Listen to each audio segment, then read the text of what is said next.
O Evangelho como me foi revelado por Maria Valtorta. Capítulo 213. Em Queriote, Jesus faz uma profecia e lá começa a pregação dos apóstolos. Valtorta descreve a visão do dia 9 de julho de 1945. Vejo o interior da sinagoga de Queriote, no mesmo lugar em que Saul foi estendido no chão, morto, depois de ter visto a futura glória de Cristo. E neste lugar, num grupo compacto, do qual emergem Jesus e Judas, que são os mais altos, e ambos com os rostos cintilantes, um por causa do seu amor e o outro pela alegria de ver que a sua cidade é sempre fiel ao Mestre e que se honra com a pompa e as honrarias que lhe são prestadas. Aí estão os notáveis de Queriote e depois, mais longe de Jesus, mais apinhados como sementes em uma sacola, os moradores estão enchendo tanto a sinagoga que, mesmo estando abertas as suas portas, nela mal se pode respirar. E para lhe prestarem suas honras, para ouvirem o Mestre, acabam por fazerem todos uma grande confusão e um barulho tal que já não se pode ouvir nada. Jesus suporta tudo aquilo e se cala, mas os outros se inquietam, dão gritos e dizem: silêncio! Contudo, o grito deles se perde no meio de tanto barulho, como um grito lançado sobre uma praia em hora de tempestade. Judas, porém, não fica só em palavras. Ele sobe numa cadeira alta e começa a bater umas nas outras as lâmpadas que estão penduradas em feixes. O metal ecoa, ressoa, as correntinhas retinam como instrumentos musicais ao baterem também umas nas outras. Então as pessoas se acalmam e finalmente se pode ouvir Jesus falar. Ele diz ao sinagogo: dai-me o 10º rolo daquela estante. E tendo-o recebido, desenrola e dá ao sinagogo dizendo: lê o capítulo 4 do livro 2 dos Macabeus. Obediente, o sinagogo lê, e as vicissitudes de Onias e os erros de Jasão, as traições e furtos de Menelau, vão passando assim diante do pensamento dos presentes. O capítulo terminou. O sinagogo olha para Jesus, que o ficou escutando atentamente. Jesus faz sinal de que basta e depois se dirige ao povo. Na cidade do meu caríssimo discípulo, eu não vou dizer minhas costumeiras palavras de ensinamento. Permaneceremos aqui alguns dias e eu quero que seja ele quem vô-las diga. Porque daqui é que eu quero que tenha começo o contato direto, o contato contínuo entre os apóstolos e o povo. Isso foi decidido lá na Alta Galileia e lá já começou a brilhar. Mas a humildade dos meus discípulos fez que depois eles se retirassem para a sombra, porque eles têm medo de não saberem fazê-lo bem e de ficarem usurpando o meu lugar. Não, eles devem fazê-lo, e o farão bem, e ajudarão ao seu mestre. Aqui, pois, unindo em um único amor os confins da Galileia e da Fenícia com as terras de Judá, que são as mais meridionais e se limitam com os países do sol e das areias. Aqui é que deve ter o começo da verdadeira pregação apostólica, porque o Mestre já não basta para atender às necessidades da multidão. E porque é justo que as águiazinhas deixem o ninho e deem seus primeiros voos, enquanto o sol está com elas, e as asas robustas dele as sustentam. Por isso eu, nestes dias, serei vosso amigo e vosso conforto. Eles que serão a palavra e irão espargindo as sementes que eu lhes dei. Eu não direi por isso palavras de ensinamento público, mas vos darei uma coisa privilegiada, uma profecia. E vos peço que vos lembreis dela nos tempos futuros. Quando o acontecimento mais horrível da história tiver ofuscado o sol e nas trevas, pode ser que os corações sejam arrastados a um julgamento errado. Não quero que vós sejais induzidos a erro, vós que desde os primeiros momentos fostes bons para comigo. Não quero que o mundo possa dizer: Queriote foi inimiga de Cristo. Eu sou justo, não posso permitir que a crítica, tanto a invejosa como a enamorada de mim, possa, cada uma delas, incentivada por seus sentimentos, acusar-vos de culpas contra mim. E assim como não se pode, em uma família numerosa, pretender que os filhos sejam iguais em santidade, assim também não se pode pretender que os sejam os habitantes de uma cidade populosa. Mas seria uma grande falta de caridade se alguém dissesse por causa de um filho mau ou por causa de um dos seus habitantes que não era bom, que toda a família, a cidade toda está amaldiçoada. Portanto, ouvi e lembrai-vos disso.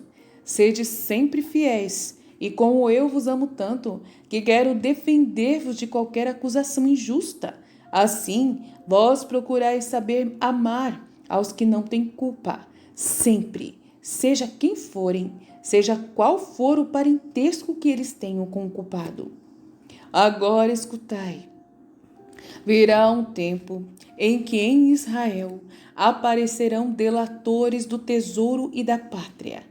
E eles, na esperança de se tornarem amigos dos estrangeiros, falarão mal do sumo sacerdote, acusando-o de aliança com os inimigos de Israel e de atos maus contra os filhos de Deus.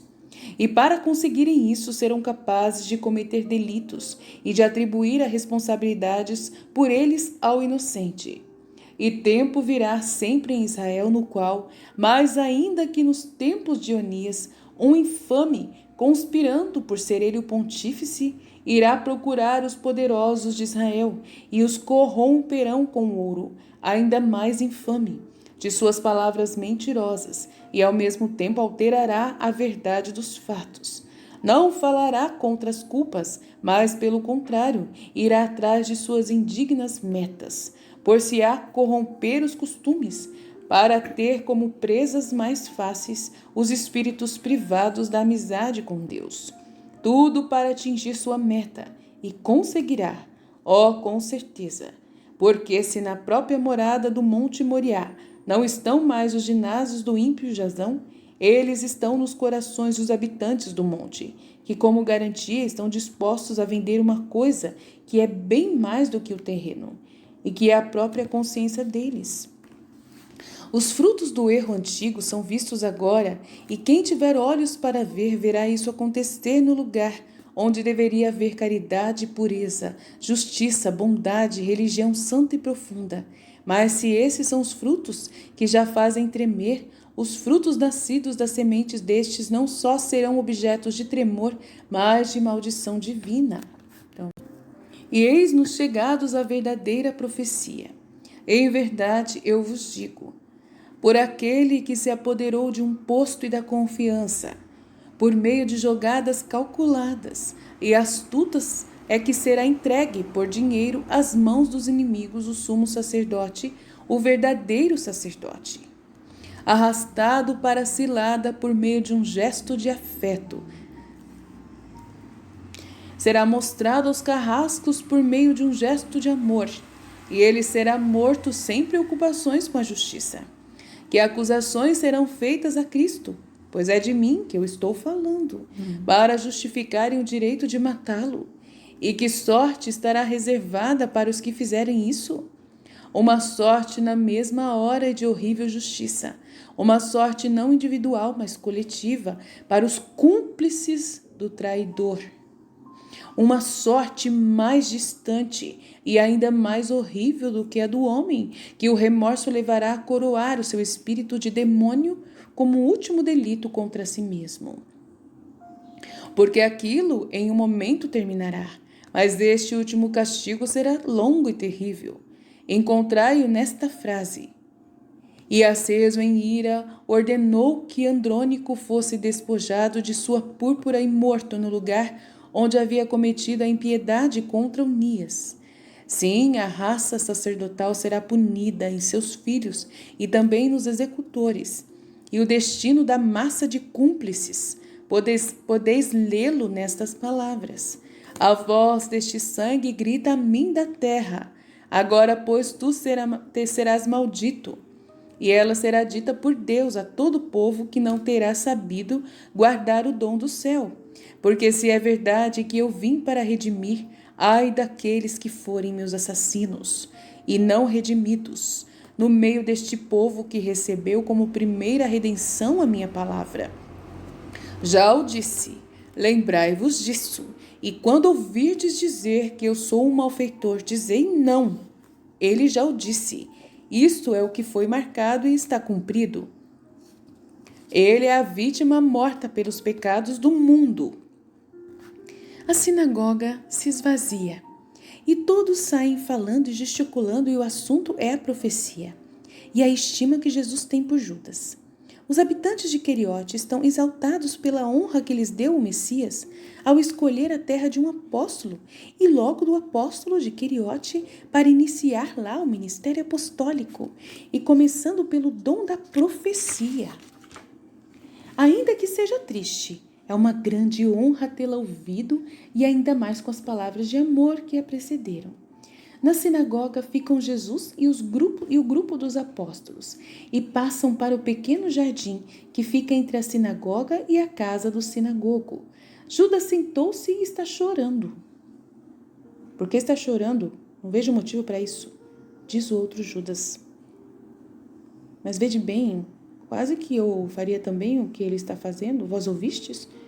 Agora é preciso que falemos nós, diz Pedro. Mas nós já falamos um pouco lá no monte. Sempre o iremos fazendo melhor. Tu e João logo já foste capazes, diz Tiago de Zebedeu para encorajá-lo. O pior é comigo, mas Deus me ajudará, não é mesmo, mestre? Pergunta André. Judas estava enrolando os rolos. Jesus estava enrolando os rolos que ia levando consigo. Vira-se e diz: Que é que estão dizendo? Que Deus me ajudará quando eu tiver que falar. E eu procurarei repetir as suas palavras do melhor modo que eu puder. Mas meu irmão está com medo e Judas está chorando. Está chorando por quê? Pergunta Jesus. Porque verdadeiramente eu pequei. André e Tomé podem dizer, eu falei mal de ti e tu me fizeste bem ao chamar-me de caríssimo discípulo e querendo que eu seja mestre aqui. Quanto amor! Não sabias que eu te amava, Judas? Sim, mas... Obrigado, mestre. Não murmurarei nunca mais, porque realmente eu sou as trevas e tu és a luz. O sinagogo volta, convidando-os a entrar em casa, e enquanto vai, ele diz: Estou pensando nas tuas palavras. Se eu compreendi bem, assim como encontraste em Queriote um predileto, nosso Judas de Simão, também profetizas que aqui encontrarás um indigno. Isso me aflige, mas menos mal, porque Judas compensará o outro. Ele não sabe que é o Judas, né? Jesus está falando. Com todo o meu ser, diz Judas, que já recobrou o domínio de si mesmo. Com todo o meu ser. Jesus nada diz, mas olha para os seus interlocutores e faz um gesto, abrindo os braços, como para dizer: assim é. Fiat. Uau! Interessante. Esses livros da Valdosa são muito